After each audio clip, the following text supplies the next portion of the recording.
want to welcome you to Pastor Blast. Today is Tuesday, May 14th. Today we're going to add one more hurrah for Mother's Day. Hooray for mothers. Because I don't think we can thank God enough for the moms in our lives. Even though Mother's Day was 2 days ago, on Sunday, here we are. It's important for us to give thanks. I think that is being faithful to God. We give thanks for our mothers and our grandmothers, but also for all those other nurturing females. I'm talking about neighborhood moms and the sisters who try to mother us. I had two of those. The church ladies and female teachers and coaches, surrogate mothers, and so on. Along the way, certain women have really blessed us. They've advised us, they've loved us no matter what. They've inspired, corrected, and taught us. Well, like Father's Day, Mother's Day can stir up difficult emotions and memories. Depends on your relationship with your parent. My mom had her struggles. I shared that in classes and sermons. Her struggles were with alcohol, and that certainly impacted our family, and it impacted me. Well, hopefully, over time, with God's grace, we make peace with what was. I've been blessed to come to that place. And we can focus on the good.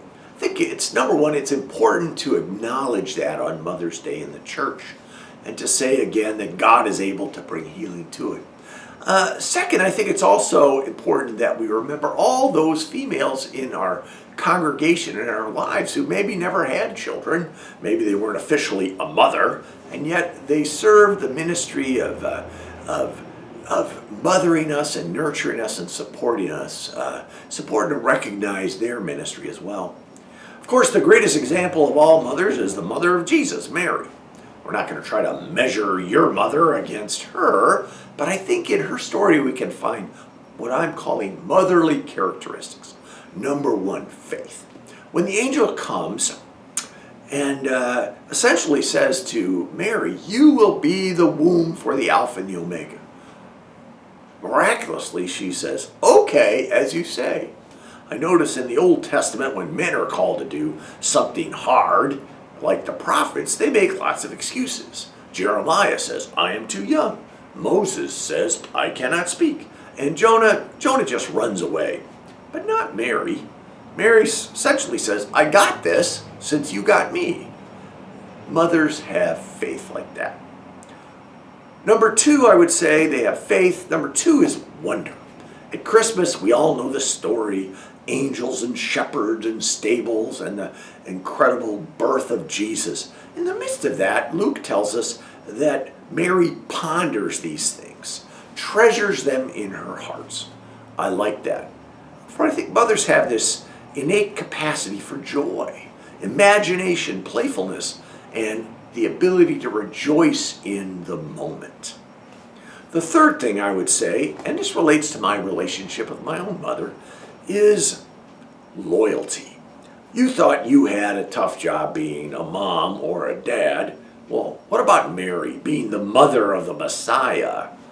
Now she becomes a key disciple. The Gospels are clear on that. Yet she was always Jesus' mother first, I think. Vicariously experiences his success and his popularity, but also his rejection and the pain, especially at his death. And in John's Gospel, she is there at the foot of the cross. She wouldn't leave his side even in death when the rest of the disciples had vamoosed, right? Mary watched her son die. She watched him raise from the dead, and then she watched him ascend into heaven. She represents a mother who refuses to give up when others have written her off. Now, I said that kind of circles back to my own mother. She had her struggles and her addictions, but she was always immovable. Her loyalty, despite our distance and disagreements, she never ever wavered. She never stopped loving me. And this led to a lot of reconciliation and healing when I recognized this in her. I remember at her bedside when she was dying, she asked me, and I was kind of dumbfounded. She says, "Is this okay?" And I said, "Yes, Mom, be at peace." I think if there's anything my mother blessed me with is a sense of this kind of intense loyalty and love that just refuses to give up. So on this Mother's Day, I'm thankful for my mom And to remember that this also is a characteristic of God. Mercy, right? Mercy in the Hebrew is really, it means a mother's womb. And if there's anything that personifies grace, it would be a mother's womb. Amen.